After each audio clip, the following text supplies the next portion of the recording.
BMW 740 и 2017 година. В предната част имаме характерната двойна бъбрековидна решетка, адаптивни LED фарове, агресивни въздушни отвори в бронята, подчертаващи спортния дух и страхотни 19-ки джанти. Имаме 3 литров 6-цилиндров турбодвигател и B58 мотора, както знаете, най-надежния на BMW. Автомобилът е внесен от Америка за наш клиент и е без абсолютно никакви забележки, както сами може да видите.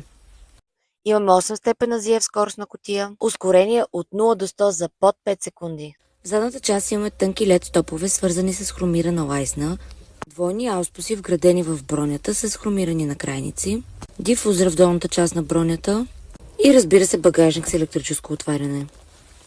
Имаме и обща стойност от 326 конски сили.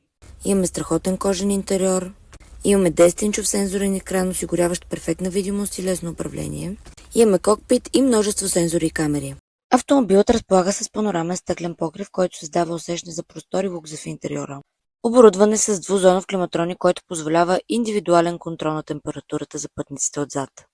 Ако желаете да намерим перфектния автомобил и за вас, свържете се с нас, Mr. Cars. mrcars.bg